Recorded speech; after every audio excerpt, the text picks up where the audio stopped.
All right, everybody. I am so excited because today on the Just Stories podcast, we have an unbelievable guest that fully embodies the idea around what the Recycle Dreams series is all about, which is businesses who utilize giving back as part of their strategy.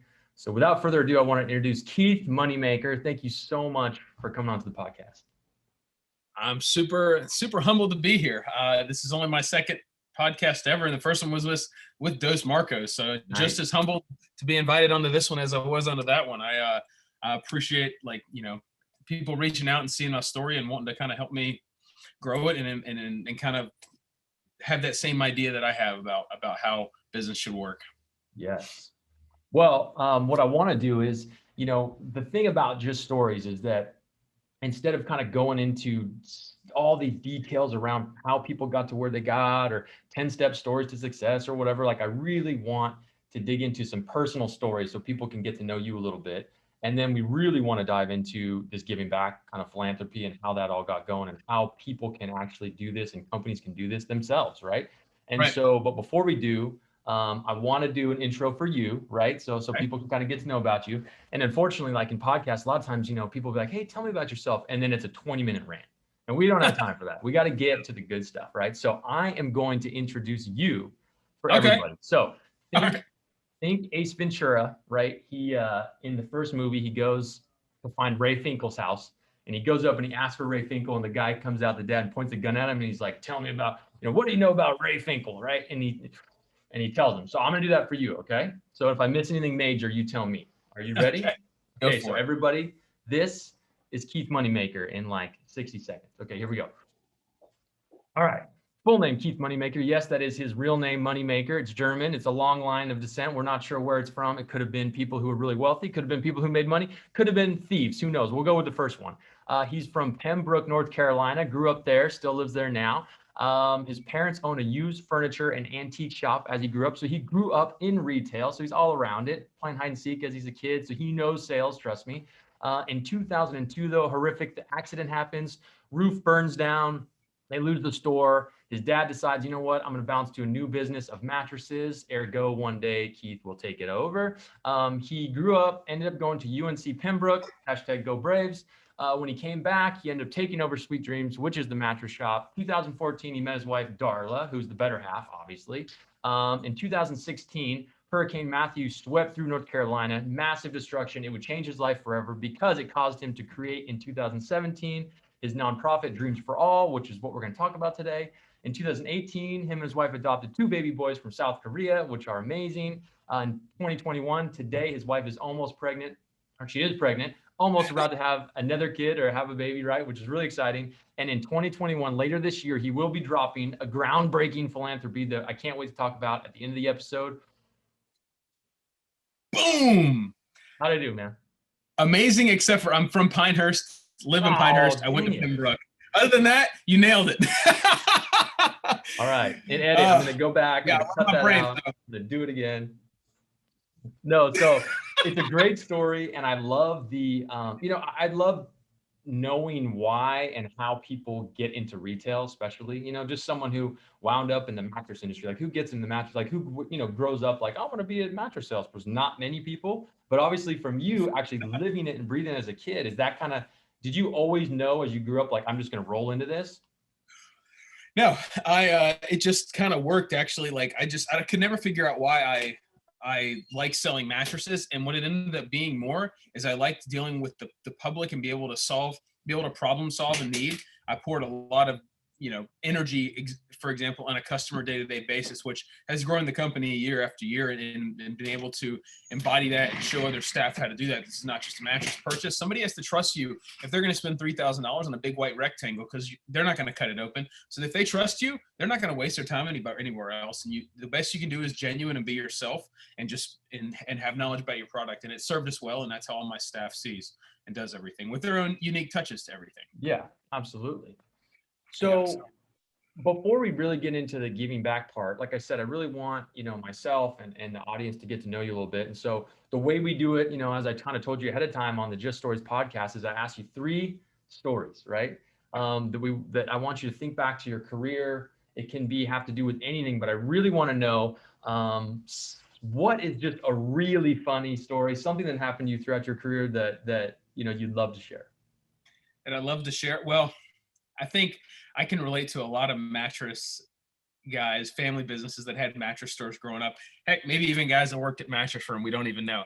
But I think we can all say like all of our funniest stories was that one night we had to stay the night in our own mattress shop. And let's not shy away from that. We all know we have done it. If you worked in a mattress store, you had the keys to the door. You stayed there one night. And I think that kind of like the funny story with that though, I guess that will bring this next part is I slept too long one Saturday morning and 7:30 a.m. I have a complete it's probably like 75 foot across showroom on one of the main entrances to Walmart. And it was like 7:30 in the morning on a Saturday morning.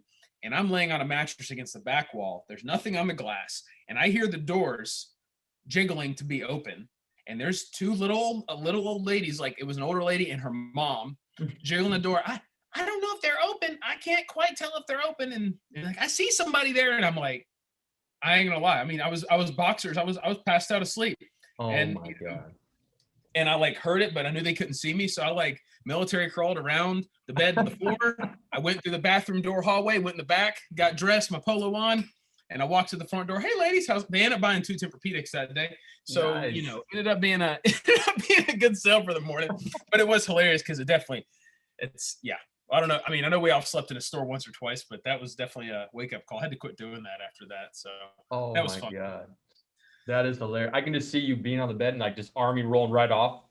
Oh, dude. Into the crack between all the beds and trying to make your way back. I have 2 entrances to my back room. So I went out one, came out the other, act like I was never even here. So. Oh my God.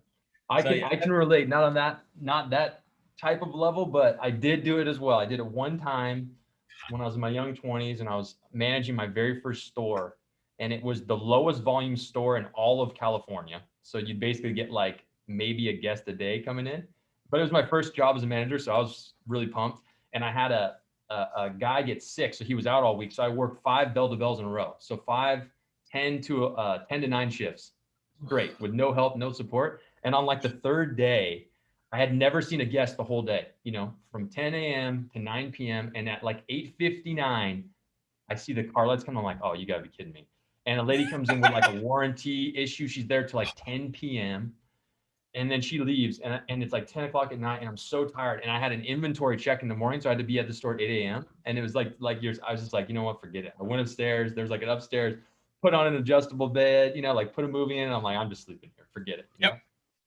Way to do it, man. Like you said, we've all done it. So the industry can only figure out how to turn their stores into like try it overnight hotels without the current town frowning upon it, saying somebody slept on it. I think we do better. Can we test it out? Yeah, tonight. Here's the keys. I tell people that all the time, but they don't take me seriously. But yeah, I've done it. So.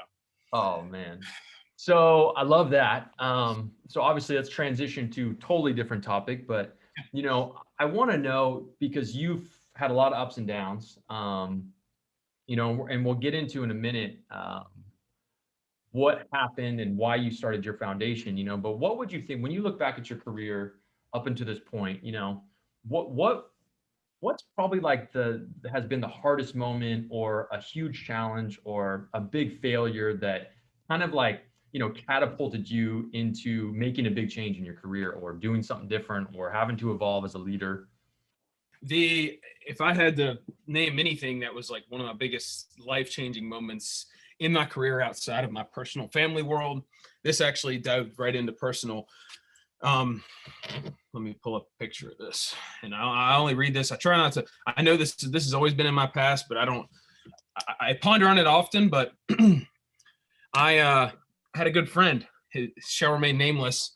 We were friends since we were 12 years old. He been working for me since my family came up with the company. So I'm 32 now. Company's 20 years old. So it would have been right when we opened the store. He'd come after school and help me and my dad headboards delivery, just hang out and play Xbox in the back like we all did. Anyway, he had worked with me until about 2015, where the store got to be really busy. I was still gallivanting between here and college, not taking things seriously, but I was selling beds. But I was going to college 3 days a week. I did want to have some kind of a college life. I didn't want to like work it away. So everybody's freshman 20 pounds that you gain. I did the senior 20. So, my last year of college was kind of my craziest year of college. So I was back and forth. Like I wasn't 100% into taking over the business quite yet, but I was helping out quite a bit. And my buddy, you ever have those friends that'll do anything to help you? Well, in a company, I never recommend, in a sense, never abusing that power. Unfortunately, it's served me the worst in a way, but it's also helped me the best because I've been able to reflect on it. And he left me a letter one morning resigning. I haven't seen him or talked to him in 7 years. And one of the things that stuck out the most is it says, "Don't pile a bunch of hard manual labor on an old man and woman, speak highly of its importance, then run off to gallivant around. Try promoting a healthy work environment instead of playing dictator or tycoon. I no longer call you master. I have nothing else pleasant or kind to say at this time. Leave me be." And I had a few other things. Play the hand Murphy has dealt you. Quit feeling sorry and don't hate giving people the shaft. Things like that. Just, said a lot of truthful things, but a lot of hurtful things. We never communicated about his discomfort working, nor did I ask. He also didn't say no. He wanted more work. I gave more work. It just came to this fuzzling, and it exploded. And then a wake-up call. Like, I haven't seen the dude, talk to the dude since. I tried to reach out once or twice after, but I've yet to cross paths or see him ever again. And one of my closest best friends. So it hit hard. It was real tough dealing with that. I was not okay with that. But now that I reflect back and look on that, I say a lot of, I was around that time introduced to a gentleman named Mike Irwin, who runs a couple national nonprofits called the Positivity Project and Team RWB, which is enriching veterans' lives after they get out of the military service. And he's a good friend of mine, lives here in town, and we just became really good friends. I went to a couple leadership seminars, and that was around the time that Hurricane Matthew happened. And I threw the idea about him. I was like, hey, man, I thought about this idea of charity. And since our store is called Sweet Dreams, Dreams for All, it just fuzzed, just worked. The Dreams for All Foundation. So he kind of right now, I don't know exact timeline of things, but he kind of directed me to get that off the ground as a nonprofit. But before it became a nonprofit, I found out about Hurricane Matthew hitting North Carolina, and in Robinson County in the Southeast is some of the highest poverty in the state. And now you hit it with flood, which, I don't have flood insurance. I guarantee a lot of those folks did not. Yeah. Like a month or two after that, one of my friends posted a Facebook video of driving around down there. And that's when the Dreams for All moment kind of, I know I'm two different moments, but I saw pictures in front of every single house of furniture piled in front from water 3 to 4 feet on the floor and a mattress on top of every pile. And that's what led me to create and start repurposing old bedding and sanitizing and getting it out to families in need. So the letter, Hurricane Matthew, are the two biggest sticking points that got me to where I am today in my business career. So yeah. And so I want to dive into that a little bit more, because the third thing that I always want to, ask people is really like, what was that defining moment? What was the one story that really catapulted your business or your giving back or whatever it is? And I know we talked prior, but you said it really was Hurricane Matthew. So, maybe dive into that a little bit further and just explain, because I saw the video, and maybe I'll try to, edit some video on here so people can see, but basically, there was just lines of people's stuff, right? They had to put all their junk out. What was that? So people could take it away, or everything. So the trash, they were at this point, the water had finally gone away. There was 600 plus families living in churches and schools, gymnasiums. Schools were still closed. Nobody was living in their house. And so they finally started doing tear outs when the water kind of seceded away. And just, everything people had owned was, the water screws it up, man. Water messed it up. If every piece of furniture in every single house was filled with water, and in a low poverty area, you already have probably cheaper furniture, pressed wood, things like that. So this stuff, they had nothing. And I was like, man, the most important thing is a mattress. And then we live in a nicer area. So I was like, we get nice beds all the time. So I just made a Facebook call to call to arms and just started taking used beds. We took around 300 beds just down there with friends, my own workforce, whoever helped me, we took beds down. So eventually that was the big sticking point, where it turned into more to just relief efforts after that, which we can get into. But that was the biggest, the most basic need here in Moore County, Robinson County, 45 minutes away. People did not even know there were people not even sleeping in their homes, that this was going on. So I made it a real aware situation. So it's been Yeah. very prominent in my area with the press and everything. And it catapulted, I mean, in a business sense, like people want to support a company that's giving back. So the more beds I sell, the more money I make, the more I can put money into the charity. I can pay my employees. I can do more deliveries. The more used beds I get back, I can sanitize. Like Yeah. So walk me through that process too. So when so right now, someone comes in, they buy a bed, and you Yeah. go there to pick up their old set, right? So what happens at that point from when you pick it up to getting to being able to donate it? Like, how does that even work? I've created a Facebook following on Instagram and Facebook, and for the longest time, we just took individual requests, and people just tagged me in things about picking up a mattress or somebody needing a mattress or somebody starting over. But the process is somebody buys a bed, we get a new bed back 90% of the time. I use bed, and about 60-70% of the time, that bed is clean. It's just old, but it's clean and it's usable. And I just did not want to take it to the dump. So it comes back to our warehouse. We keep everything, the new stuff and the used stuff, separate. And we just recently got a kiln where we sanitize our own beds. It's a 32-foot kiln. Wow. But up until that point, we had this gentleman come in with a trailer that essentially is legal to sanitize mattresses. So he's verified by the state of North Carolina, which we will be soon, because we have our own kiln now. So we're waiting on our law tags and everything, the little yellow stickers everybody knows in the used mattress in the mattress industry. So that bed, the plastic we take from that mattress, when we deliver a new bed, we wrap that old bed in. That old bed goes to our warehouse. That old bed goes in the cooker for 2 hours. Once we have a full load, we pull it out. It's tagged.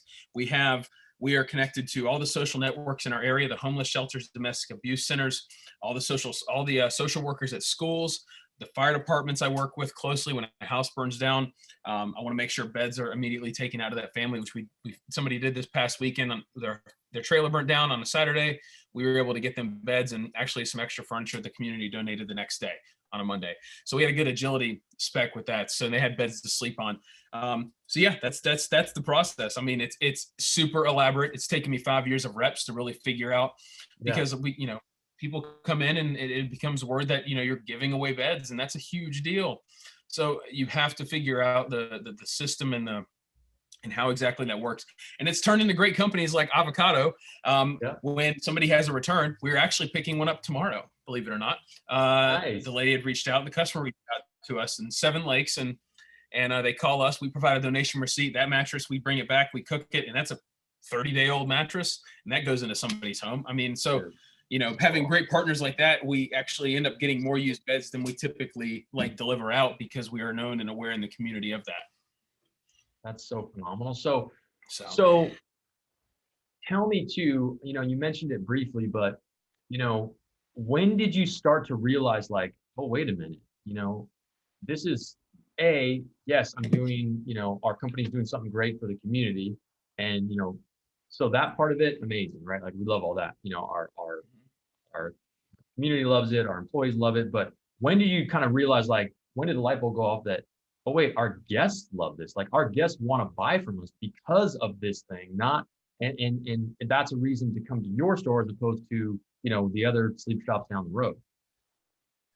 So almost instantly, Facebook posts that we were going to be doing this, letting people know to reach out to us, made the awareness level there. And then our local press, the Pilot, wanted to reach out and do some publicity. It was almost instantly people were hearing about what we were doing, and most of the time we heard what you're doing with the used beds. We love you. You give back to the community. The used beds aren't costing any money. The people are donating, and people just like the idea. I mean, outside of the recycling factor, which is another whole entity of this, is that I'm running a purposeful business, a meaningful business that's directly giving back to the community. And it's changed our business on the forefront tenfold. I mean, I have a mattress firm in my town. It's nice to have some competition in the town and stuff, but I've been so ingrained in this for the past 5+ years, and then even pushing the family business aspect for the past 10 years, and we've been in business 20 total years. The relationships and the networking and the amount of people that I know in the area, and the people that are working at the homeless shelters, and the word of mouth is so phenomenal. It's not a day that goes by that somebody comes in to buy a bed. How did you hear about us? Oh, well, we know what you do with the old beds, or we know that you give back to the community. Or one of the other quick sticking story is my first charity annual event. And I got a text message, but it's the guy that was going to do the drone footage for my first charity event. I was really trying to do something cool, backed out the day before the event. My first fundraiser. Now this coming year, October 21st will be our 4th fundraiser. So this is the first year. And he backed out. So I was scrambling to find somebody. Somebody put me in touch with this dude named Bobby Hancock, who's a professional photographer. And I said, hey, I really need to hire you for this. Please tell me how much it's going to be. I want to get you on board for tomorrow. He was able to do it. I was like, please tell me what I owe you. He's like, nothing. You don't owe me anything.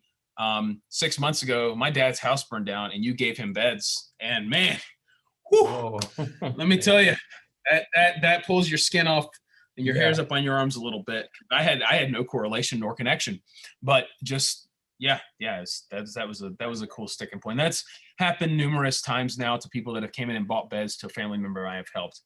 People walk in the store and we've got to a point where we have a decent amount of donations and stuff coming in that, I'm able to help out Gold Star spouse families or injured veterans, or somebody comes in, the other day and they were expecting to pay for a bed and they had brought in a child, they were fostering a child they were hoping to adopt, but they needed a bed for them and they were planning on paying for it. But I was like, no. I mean, adoption obviously is near and dear to me.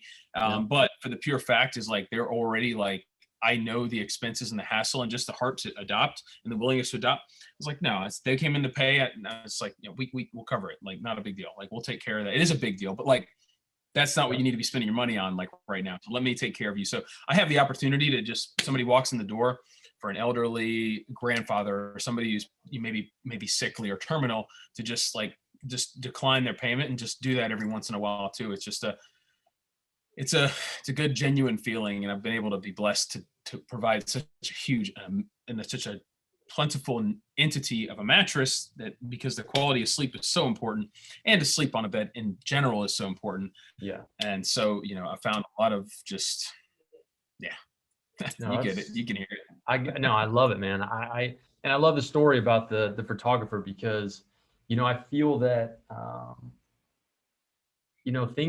things like that tend to work out, when I feel that people and businesses are truly being authentic and genuine with wanting to help or do the right thing. Those things just seem to come around, and we see a lot of companies today that, come the end of the year, November, December, they got to do a write-off and they write some big check to a charity or something. Hey, we're donating XYZ. And it's like, great. Hey, charities need money, organizations need money. But there's a difference between what I call experiential giving, right? Which is something that involves everybody, right? So the reason why I love your story so much is because it really is an experience. A guest walks in your store, they make a new purchase. They know, hey, you know what? I bought this other Tempur-Pedic 8 years ago. This thing's fine. Those things it'll probably look the same in 40 years, and we had a protector on it. Like, now I know, because I'm buying this purchase, right?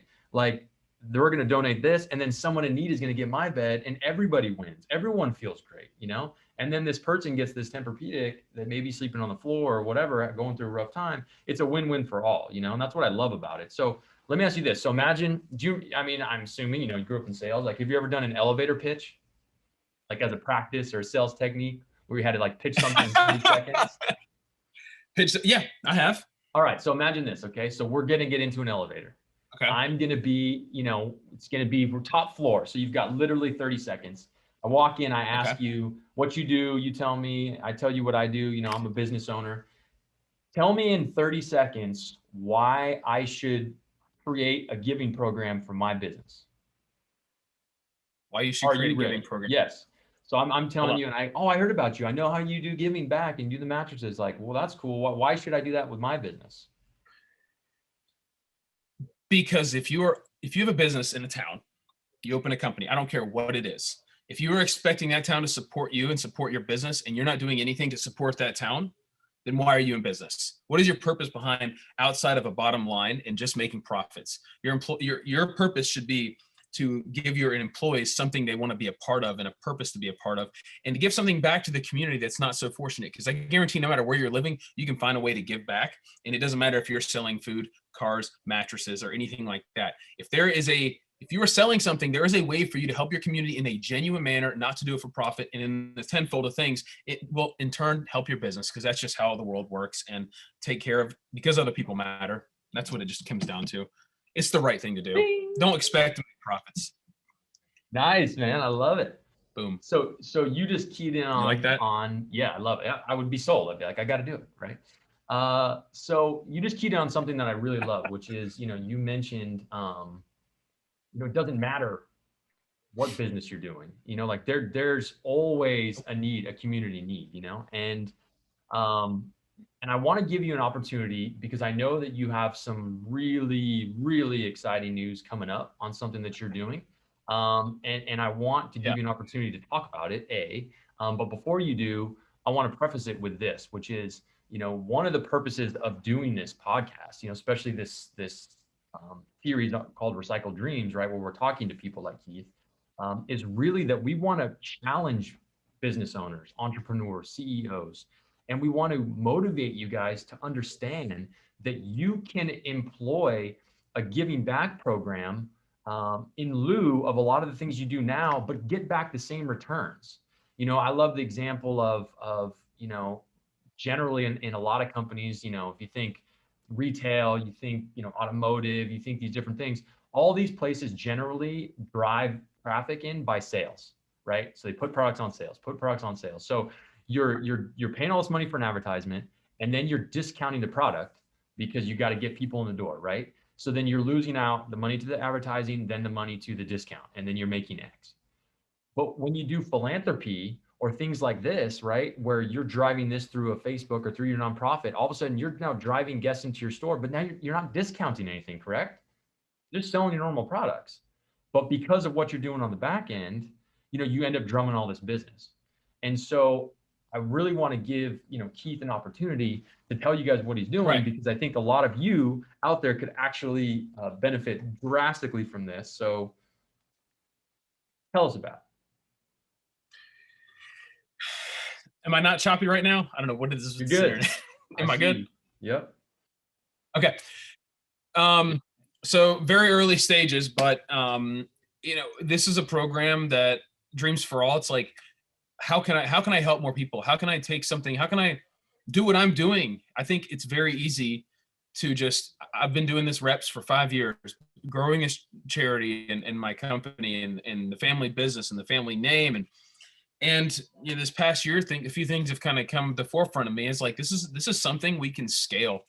And to scale, I mean that we are in the early conversations and playbooks and business models of taking this to a national level, of being able to help not just our community, but giving any mattress store, locally owned family mattress store, the opportunity to take our program and build our network to where you can help your community. This isn't going to benefit my business. We're going to be franchising out Dreams for All Foundation as a 501c3, and to take this entity, use your existing used mattresses you're already getting back, and show you the program and how it works to give back to your community. You cut your advertising back. It's going to save tons of landfill space. You're going to help local families not sleep on the floor. This is dire to set your business apart. As the Dos Marcos have talked about, how do you set your company apart? We all are in this ship together. We're all a local family store in some different place.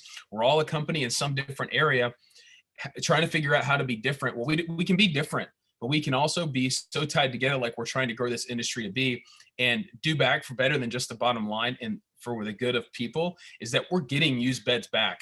And there is a way to make those used beds extend the life of that mattress and help a local family in your town get off the floor, a local family who just lost their house due to fire, a local family whose father may be dying of cancer. We can take an 8-year-old Tempur-Pedic, sanitize it in 2 hours, wrap it back up, and get it to a family that actually can use it and not waste space in the landfill. And we're going to show people how to do that. It's still in the early stages of it, though. So I want it. This is going to be huge. We're working with the gentleman, Mike Irwin, who runs 2 national nonprofits, and he's helping us get this thing to scale. And I've got a couple young ladies here that are full-time operations and executive director that building this playbook out. So if you show any interest, I'm I'm sure Mr. Thornton here can put you in touch with me. Yes, So, absolutely. so, 100%, you know, so so I will, you super know, excited, super excited to think about, like, yeah, it's, it's crazy to think. honestly, it's next level, you know, because really, if you think about, you know, even I love the term franchising too, because when you think of franchising, you're normally thinking of like, okay, this big conglomerate, I'm opening businesses, I'm going to markets where I'm taking over the local, you know, markets and taking over their local retail, whatever it is. This is like the exact opposite, right? Like literally, I'm packaging up a way for you to give back to your community. So I've done the work, I've done the 5 years of legwork. Let me package this for you, give it to you, so then you can go and help, which is amazing, absolutely amazing. I love it. I can't wait for it to roll out. And so tell us, you know, how can actually people get a hold of you? You know, so if they want to, you know, get some interest. Hey, I want to, like, I know you're rolling out down the road, but I want to be a part of this. How can they reach out to you? How can they get a hold of you? So, baby boy Gideon due number three due any day now. So I'll be taking some time off to acclimate and get our boys and everybody and just be together as a family. So I've Yeah. got the charity kind of running itself with Amy and Britt right now. Awesome. So the best thing is to just, if you are showing interest, like I said, we are in the, I will say I was kind of like 50-50. I wanted to share this or not, because I know the traction it's going to catch. But if you are showing early interest, we're going to run a few pilot locations this year to test the waters on stuff. So I will say I've already got one on board, and you know, so we may be open to possibly 2 to 3 more. But we're probably looking at a realistic launch date of beginning of next year. This is super early, but it's as I just explained, it's going to work. You're going to make a difference in your community, for your company, for your business, and it's not going to involve me. I'm going to show you how to do what I have done here in your town. And the you're going to send your own employees on deliveries. You're going to have your Dreams for All gear. You're going to have the feeling of giving somebody a mattress who's never been able to afford one, somebody who just lost everything to a fire, whose insurance is not going to pay out, to take a mattress that you just got from delivering a whole house full. You picked up 4 beds, putting it in somebody's home. It beats any $10,000, $5,000 mattress sale you ever do. And I'm going to show you how to do it. Dude, yes, I love it. Well, hey man, thank you so much for coming on. You know, I think, as I mentioned in the beginning, you know, this concept of what you're doing is exactly what Recycled Dreams is all about, right? It's about highlighting, you know, people, companies, businesses who are basing their business model around giving back. Because at the end of the day, I can tell you this, because I see it every day, that and it's growing, which is people want to deal with companies who are giving back. It's just what we want to do. It's what I want to do. It's what my family wants to do. And that's skewing younger, right? So what's the biggest buying generation in the world, you know, going to be? It's the millennials, right? They're the ones working now. They're the ones getting these nicer, higher paying jobs, and what they care about this. It's important to them. So if you're a business out there, please get a hold of me, get a hold of Keith, figure it out. There's plenty of things you can do to give back. And I'm going to have a little bit of BT take coming up in a minute where I'm going to summarize all this, but I will tell you, I can show you some really good and amazing data from the last 5 years I have as well about comparing giving events versus events when you're just selling product. And at the end of the day, you can drive the same amount of traffic, and all that money you would spend on discounted products, you can put towards giving events. So, you know, when you create win-win-win scenarios, in my mind, that's long-term. So once again, man, I really appreciate it, Keith. Thank you so much for coming on. It was a blast. And good luck with baby number 3, dude. You're going to be outnumbered. Oh, I know, man. So, but yeah, just exactly what Brett said. It's once somebody comes in and supports your cause, you have a lifelong customer forever. You're investing in a relationship in your community that's going to last forever. That people move out of state and they buy beds from me because of what we do. It's an amazing thing, and I'm so blessed to be able at my age to be able to do something and create something like this. Super excited for. And I know you're probably going to put stuff in the comments and stuff, but if you want to kind of follow some of the things that I'm doing, I'm on Instagram, keith.mattress.therapist, and then Dreams for All Foundation as well. But you can also email us if you are interested in becoming one of our pilot locations. I'm announcing this right now. Oh man. No, man. Amy and Britt aren't here right now though. So. dreams for all 17. So dreams, the number 4 all 17 at gmail.com. If you want to reach out to us, and just give us a follow on IG, just watch what we're doing. I'm constantly trying to keep the balance of work life balance, and we know how much it melts together these days. So you want to have a purpose where you work and where you give. So invest in us. I appreciate you, Brett. Awesome. Appreciate you, buddy. Have a good one, man. Have a good one. See ya. Later.